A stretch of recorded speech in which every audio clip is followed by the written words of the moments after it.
Good afternoon, Mr. Shakkar. My name is Akash Sharma and I work at CUTS International, a global public policy research and advocacy group. I work as in the post of assistant policy analyst. And this is CUTS Adda initiative, an online platform where we are trying to assimilate opinions from experts such as yourself on the roadmap for India's energy transition towards a net zero economy.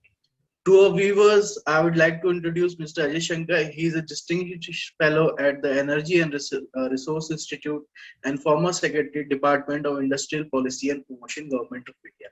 He is a prominent writer in the field of environment of energy and has done extensive work in the rural electrification programs. My first question would be very generic. Can we be optimistic about India's Panchamrit targets for 2030? Are we on the right track? Or do we need a major overhaul in energy economics?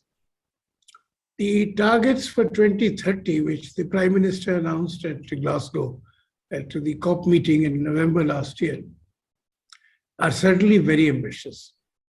I think they indicate the steepest increase in national goals amongst all major countries in the world, because after the Paris Agreement, every nation had put forward its nationally determined contributions, NDCs.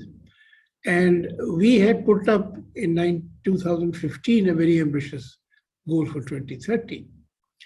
We have more or less achieved it, to the surprise of many. And the increase that we have announced in our ambition level for 2030 is certainly very stiff.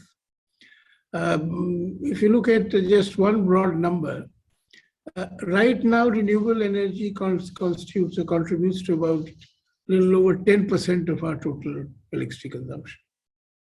Now, the intention by 2030 is to take decarbonization of energy to the extent of 50%. We have about 100 gigawatts of renewable energy capacity now, and the goal is to take it to 450.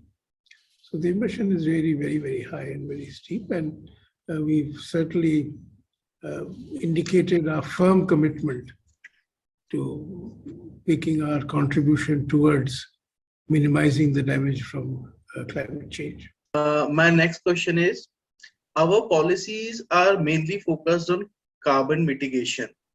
Considering that climate change is an ongoing phenomena, are we missing on the climate change adaptability front? Just for reference, I would like to cite drop in wheat production this year, intense heat waves, and flooding situations across many regions of the country. Now, I think what you raised is a very important issue, and I think we need to take a holistic view. So the holistic view goes as follows, that if global warming occurs, climate change takes place. And when climate change takes place, consequences are severe, and there are all kinds of consequences. Some are more pronounced in some parts of the world and some more pronounced in other parts of the world.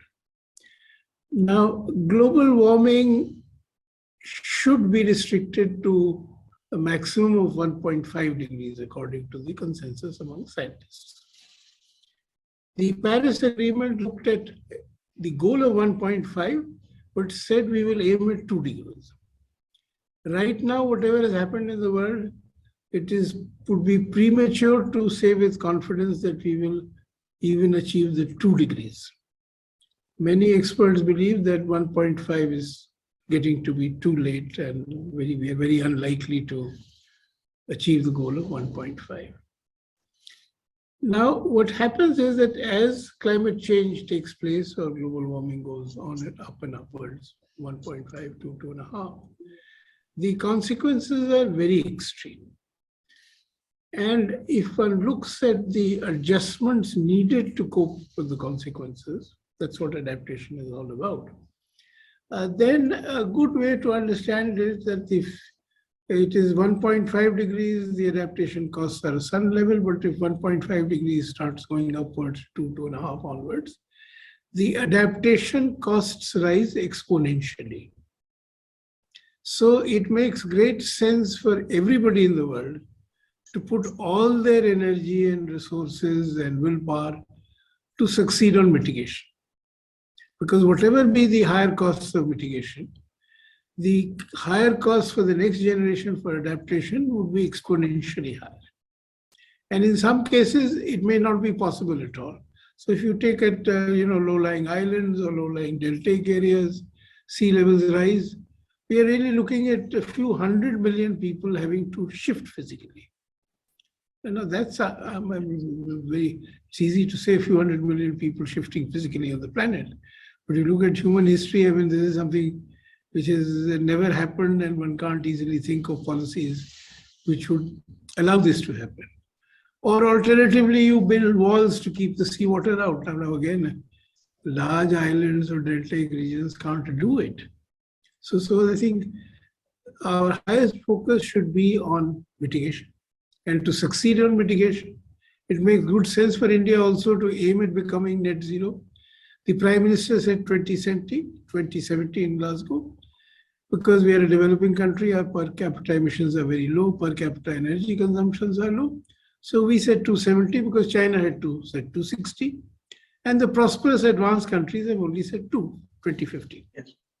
But if the advanced countries push 2050 backwards to bring it down to 2040, 45, 35, if China brings it down, and it can do it because it has the technological capacity, then I think we have also signaled that we are doing so much by 2030. So even 2017, we are able to do it earlier, it would be good. This brings to the end of our session. Thank you for all your remarks.